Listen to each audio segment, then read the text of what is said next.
Hey, Sparkle here. Sparkle is an insane harmony unit and way more universal and versatile than people have been saying. Mono Quantum only, Lune only. She is the best support so far in my opinion, or at least tied best, only being beaten by Ruame in dot teams or dual DPS teams. And even then, she can still do amazing in dual DPS.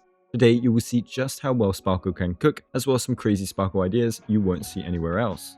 I will review her kit and important mechanics, as well as Eidolons quickly, and then I'll explain how her skill works, and follow with her 4 different playstyles and their best builds. For each one, we'll look at their best relics and ones to avoid, as well as icons including her signature, and stat goals. After that, we'll check out her rotations and finish with synergies. There are some insane ones to come. For example, I'll explain how to use her with Bronya. A full team video will be out sometime soon, so get ready for that one too. Also, credits to Jas, an amazing theory crafter, for helping me with some info for this video. Anyways, like and sub if you enjoyed this video, let me know if you're pulling Sparkle, and let's begin. Sparkle is a Quantum Harmony unit, our first of this combo, and the unit combo Quantum fans have been waiting for since the Wolf's weakness gimmick was introduced. Among base stats, the only notable one is her speed at 101, and as for energy, Sparkle's ultimate only costs 110 energy. For trace priority, you want to prioritize her skill, then her talent and ultimate, and basics should not be leveled. Onto her kit. Sparkle's basics are cute, but not used in 99% of Sparkle's setups. We'll see when we want to use it later on. Unlocking her A2 will make her generate 10 extra energy per basic. Her skill, Dream Diver, is the juicy part. Sparkle increases the selected ally's crit damage by a percentage of her own, and then an additional amount for one turn. At the same time, she advances them forward by 50%. If you don't understand how amazing that is, you'll see just after the kit overview when I explain Action Advance. Unlocking her A4 will make this crit damage buff last until the start of the ally's next turn. That doesn't mean they get it for a second turn, it is removed just before their next turn begins. It just means any out-of-turn actions like follow-up attacks or off-turn ultimates are still buffed by this skill, something Bronya cannot do until E6. Sparkle's talent, Red Herring, permanently increases the upper skill point limit by 2 points, now allowing you to hit 7 skill points total, but you still start with 3. Furthermore, when any ally consumes a skill point, all allies will gain a damage percent buff for 2 turns, stacking up to 3 times. Her ultimate, the hero with 1000 faces, has an energy cost of 110. Activating it will recover 4 skill points for the team, and then grant all allies Cypher for 2 turns. Any ally with Cypher now gains additional damage percent per talent stack. At level 10 talent giving you 6% damage per stack, and level 10 ultimate giving you 10% damage per stack, that's a grand total of 48% damage to all allies during the Cypher duration. If you ult on an ally's turn, the buff won't tick down on the ally's first turn, meaning you can get 3 actions instead of 2 of this buff. So you will want to use your ult on your DPS's turn. Finally, her technique, Unreliable Narrator, grants all allies misdirect in the overworld. You won't be detected by enemies, and if you enter combat with this buff, you'll gain 3 skill points at the start of the battle, reaching 6 out of 7 possible skill points. A passerby 4 piece on top and you'll hit 7. Now the last trace we didn't look at is her A6. It will increase all allies' attack percent by 15% when she is on the field. Then on top of that, when there are 1, 2, or 3 Quantum type allies in the team, then all Quantum type allies gain an additional 5, 15, or 30% attack percent respectively. She counts as 1, so you only need 2 Quantum allies on top. They really lack attack percent to be honest, so this is a great trace. But a common misconception is that a Quantum boosting trace means she's only good for Mono Quantum. This is completely false, it's something we call a bonus synergy. Sparkle will finally get 24% crit damage, 28% HP, and 10% FRES in trace stat bonuses. The crit damage lets her skill scale better, the FRES is nice for reaching broken kill conditions. Now let's check out her Eidolons real quick and afterwards explain everything you need to know on her. Her E1 grants 40% attack during Cypher and now it lasts an extra turn. The 1 extra turn is not necessarily needed. She has a 3-turn ult rotation and Cypher can last 3 turns if you ult on the DPS's turn, meaning on a fast Sparkle, a playstyle we'll see just after Eidolons, she doesn't need this extra turn. The attack percent of course is still great though. Her E2 gives 8% def ignore to allies per stack of her talent, up to 24%. This is a 14.73% DPS increase to allies at 0% def shred, and synergizes with def percent shred and something like the Quantum set. For example, with Silverwolf's defense shred and the Quantum set, this E2 is now a 26.68% DPS increase for your DPS. Her E4 will improve her skill point generation even more so, and finally her E6 makes her a dual DPS buffing monster. An additional 30% of her crit damage is applied to her skills buff, allowing for 150 to 200% crit damage buffs easily, and then this buff will spread to all allies with Cypher, meaning she can give the whole team 200% crit damage easily. With her E1 duration extension on top, this is insane. It's pretty massive for dual DPS, but lackluster on hypercarry comps. So let's explain her skill's action advance now. I have a full video on speed, so this will be a simple version. Action advance affects your action value, which is when your character gets to take their turn. Your action value is determined by your speed at 10,000 divided by your speed. For example, if you have 100 speed, your action value is 100. This action value determines when you can act, and it decreases over time until you reach your turn. Now, action advance cuts your total action gauge by a certain percentage. For instance, if Bronya uses her skill with 100% action advance, you will immediately take your turn unless you are pushed backwards by an enemy. If Sparkle uses her skill, she advances your action by 50%, meaning half of your total action gauge is removed. This doesn't always mean an instant turn, but it's a significant boost. Needing only half your normal action value to take a turn is the same as having a 2 times total speed boost for that turn. To simplify further, if your AV is under half of what it started as when Sparkle uses her skill, you will get to act right after her.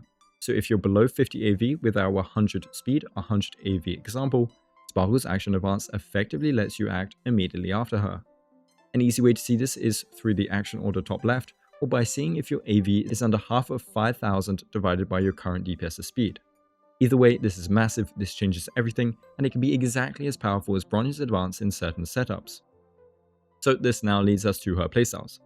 First, let's start with Slow Sparkle. This is Sparkle with 1 speed less than your DPS for a 134 speed Sparkle, 135 speed DPS setup. A 50% advance when she is after your DPS means the DPS will not immediately take another action. Instead, they'll take an action twice as quickly as usual. When they take this action, Sparkle will be 50% of her way to her next turn. When she then takes this action, the DPS will then be at 50% until their next action, since the two are close in speed. Scaling again thus means the DPS is instantly brought behind Sparkle. So in a slow Sparkle setup, you have the order of DPS Sparkle, then DPS, then Sparkle DPS, repeating, allowing the DPS to take 1.5 times the amount of actions. Slow Sparkle is useful for 0 cycle clears, as it offers more actions than the next playstyle, unless you hit scary high speeds. At 134 speed DPS and 1.5 times more actions, your DPS's usual 2 actions in the first cycle now goes to 3 actions. Fast Sparkle is next. This playstyle sees Sparkle at 160 speed before considering action advance from Dance Dance Dance and the Eagle set, and we'll see those breakpoints afterwards. 160 speed allows her to act 4 times in the first 2 cycles. Fast Sparkle means you can run your DPS on attack percent boots, or HP percent in Blade's case, and she will spam skill, allowing them to effectively be at Sparkle speed the whole fight without any speed subsets on them. Bronya can do this too, but Sparkle's skill point generation makes this so much nicer. The ally will always act behind Sparkle unless she is over 2 times their speed because of how the 50% advance works, since the DPS will always be under 50% of their total AV needed to take their turn. You don't get as many actions as the -1 speed Sparkle, but since it's pretty close and it allows you to run non-speed boots, it results in more damage over Slow Sparkle over the duration of a long fight. It is weaker in low cycle clears though, until we consider the Eagle Dancer Sparkle. Eagle Dancer Sparkle uses Windset and Dance Dance Dance to push herself forward, allowing for lower speed requirements or even crazier speed breakpoints, potentially letting your DPS act as if they had 200 speed. We will ult on the DPS's turn, which will push Sparkle forward, meaning over the duration of a fight we get many bonus actions. And since we are bringing forward our DPS every Sparkle action, that means more actions for our DPS too. Here are all the speed breakpoints Sparkle needs depending on what she has equipped. I've also seen people talk about 168 speed Sparkle with Dance Dance Dance and Wind to reach 200 effective speed, but because of when she can ult, this does not work for the first cycles, only afterwards. She gets her ult on her second turn and fifth turn, but her second ult at 168 speed will take place past 250 AV. You need to ult after her first and fourth turn to meet this breakpoint, and it's 160.8 speed, not 168 speed. This I guess can be done on the second wave, but only if you keep your ultimate and activate it instantly, before units start to move. If you're ulting on your second turn and fifth turn, you need 180.4 speed to hit 5 turns in the first 2 cycles otherwise. So note that a slow DPS that you'd want to run with a very fast Sparkle, for example at 180 speed, can't catch up due to Dance and Wind activating at the same time, making her effective speed way too high to bring forward the DPS to the same AV point, so my Welt can't even act 3 times in the first cycle at 109 speed. Finally, we have basic spam Sparkle. Every other playstyle uses skill only. Now, why would you ever consider basic attacking on a unit with such a strong skill, especially when she can spam it thanks to her skill point generation?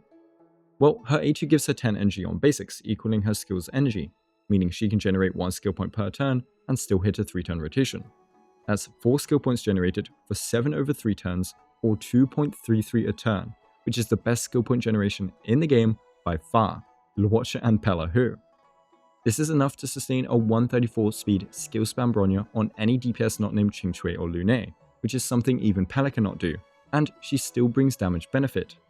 In fact, with no cone on Sparkle, Sparkle is even a tiny bit stronger than Pela in a 134 speed Bronya team for Welt. And again, Pela cannot generate enough skill points for this team, but Sparkle can. So now you can do this OP setup on nearly anyone, not just Jingliu or Blade like before. Lune and Qingque of course can't use this though. If you put her signature on her, since this was at no light cone, now you have a 20% DPS increase on top. She generates enough skill points that you can even run a sustain like Huo Huo or Fushuan just fine, or for them to even sustain better than usual with more skills. She even generates enough skill points that you can run 2 skill spamming DPS with her. Anyways, let's now check out her best builds. So onto the best relics, and we will separate it by playstyle. Fast Sparkle's best set is technically the win set due to the bonus actions for free or the easy speeder requirements, but if you don't want to farm it, 4 Hacker or even 2 Hacker 2 Rainbow is absolutely fine. Watchmaker 4-piece can allow for some offensive power as a final option. Slow Sparkle should use 2 Hacker to reach 134 speed, or 4 Watchmaker if you can hit it without. Slow Sparkle should not use Hacker Space or the win set just like Slow Bronya shouldn't. We want to ult on the DPS's turn, so the win set will desync your DPS and Sparkle, pushing her in front, and you will lose effective actions and thus lose damage through a fight. 4 Hacker Space desyncs you in autoplay too, since the speed buff will wear off on the DPS and Sparkle will keep it and end up being a tiny bit faster, again losing you effective actions. For planers, you want Broken Kill or Fleet of the Ageless, and Penacony can be run with the Quantum DPS, but Kill is just as good due to all of their disgusting damage percent bonuses. Penacony and Von Whack have one niche for their 5% energy, but it isn't needed 99% of the time. Von Whack can also be used on Fast Sparkle to reach high speed breakpoints too for that first wave. For a stat goal, you want to hit 134 speed, at least 200% crit damage, and at least 30% F-res on Slow Sparkle. For Fast Sparkle, you want 160 speed, going higher or lower depending on your relics, light cone, and what breakpoint you want to hit. You won't have as many crit damage subs available if you want this high speed, but you can still aim for 200%. Also, I value F-res to avoid being CC'd and ruining your tuning more valuable than a bit more damage. Now onto light cones. Her signature gives her a nice 32% crit damage, and then she gains Mask at the start of the battle for 3 turns, and regains it when she recovers 4 skill points. Easy. Mask will give all allies excluding herself a 10% crit rate and 28% crit damage buff. Whilst amazing for stat requirements and band-aiding bad relics, this light cone is of course incredible, but not necessary on her. Harmony has some amazing other options, as we will see in a bit. It does become way better than other options when considering Quantum DPS though, since they are overloaded on damage percent that most of the other cones already focus on. It is her best in slot in nearly every scenario though, by far. Aside from her signature, Slow Sparkle can run Planetary Rendezvous with Quantum DPS or Past and Future S5 otherwise. Bronya Cone S1 is a tiny bit weaker and the energy isn't needed since we are running Energy Rope. Past and Future isn't amazing on Slow Sparkle though, because the 50% advance will mean other allies can intervene and steal this damage percent buff. Slow Sparkle should also not run Dance Dance Dance, as it has the same desync issues, and it's actually worse than just running no light cone at all. For Fast Sparkle, Past and Future S5 and Bronya's Cone are thus better than usual because she's always bringing the DPS up to her speed, and they are better than Planetary Rendezvous, even at S5. The only time it's not is for Zila, who will want to outspeed Sparkle. Now for Fast Sparkle, Dance Dance Dance is amazing. At S5 it gives 2 bonus actions at 750 AV, being equal to her signature in effective damage throughout the fight. It is however weaker in those earlier cycles since you're losing all of that crit, so it's for long fights or very low cycle clears with weird speed breakpoints. For energy rotations, she takes 3 turns to get her ult up if she spams skill or basic with an energy rope. It will not change. You can also do quid pro quo memes with a Bronya Cone to get a 2-turn ult, but that is very min-maxy. However, there is a more consistent and special secret third rotation. Now if you know me, you know I love meshing cogs, and at 30 energy per basic, that's now 38, or 47 with an energy rope and planar set. With the ult energy and 2 basics, we hit 100 energy, which is 10 shy of a 2-turn ult. This could be solved by quid pro quo or getting hit, but that requires too much effort or RNG, and why not use those skill points we're now generating? Shared Feeling S5 gives 4 energy per skill on an abundance. 2 skills gives us enough to get a 2-turn ultimate on Sparkle. That's 3 skill points generated per turn, enough to fund 3 skill spammers including that sustain who is on Shared Feeling. so our sustain can perma skill and keep our team alive, and they get their ult up faster. On a regular abundance, that doesn't matter, but Huohuo is an amazing case where more Huohuo ultimates means more DPS ultimates. It won't be hitting as high damage as Ruan-Mei for 2 skill point efficient DPS like Blade Jingliu, but Ruan-Mei cannot sustain the skill points for 2 skill spammers anyway, let alone 3. Meaning, if you want to run Doctor Ratio, Topaz, Huohuo, all on skill spam, you now can. It's a very fun thing to look at. So instead of pros and cons, today we'll look at how good she is versus Bronya. And Bronya is an insane support if you can sustain the skill points, giving bonus actions and massive damage buffs. A slow Sparkle at 134 speed is at 85% of a 134 speed Bronya's strength, but Sparkle has the power of having an average of 5 skill points when an ally takes their turn. Both teams are using Pela, but that means Sparkle's team can use a Tingyun or a Ruan-Mei instead.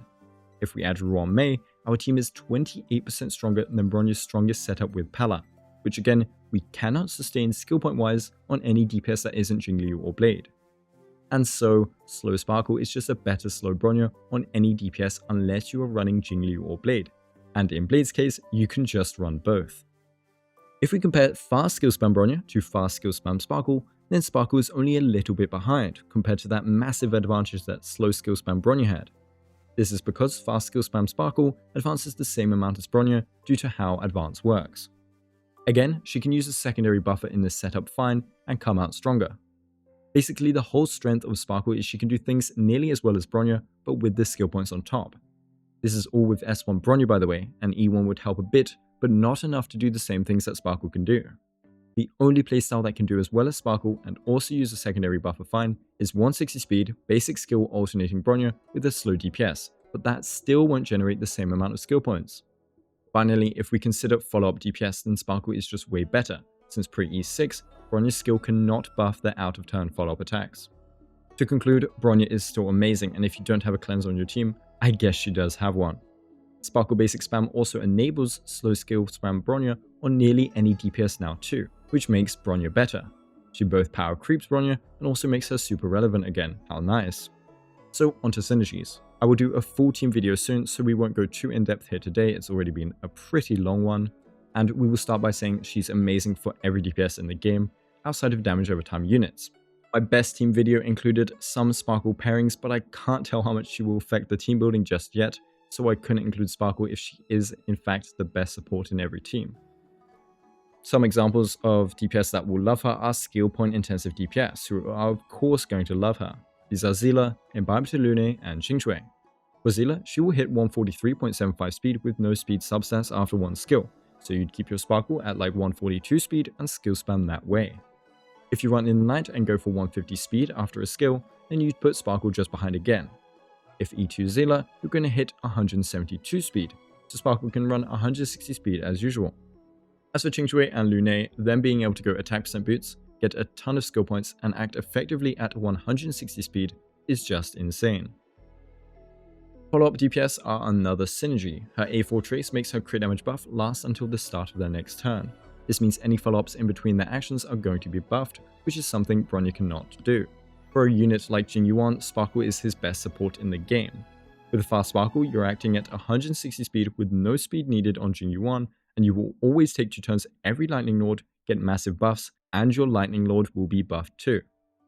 Bronya is another synergy since you can use the two together to get 6 actions in the first 2 cycles for a DPS. This cannot be sustained past the first 2 cycles for any DPS that isn't Blade or Arlen, unless you're basic spamming on your DPS for some reason.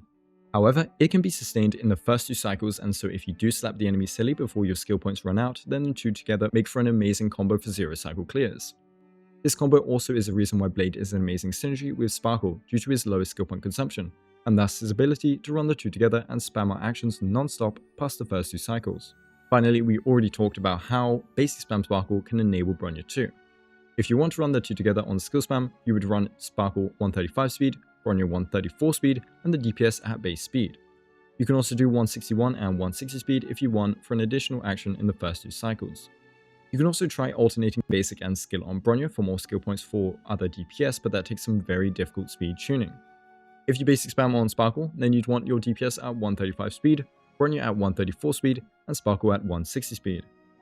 My final synergy that I like is Huohuo for the pseudo harmony vibes. She is my favorite sustain for Sparkle, and I already believe she's the best sustain at high investment before Sparkle even drops, with Fuchuan being better for lower investment accounts. Her being able to use skill more is amazing even before you consider the potential of shared feeling. She's an amazing unit that just got better if you pulled Sparkle. So I hope this video helped show you all why Sparkle is the best support alongside Ruanmei. Like and sub if you enjoyed this video, share to anyone you think would love this video, and comment below if this made you want to pull Sparkle. Thanks to my amazing YouTube members, thanks for watching and have a good day.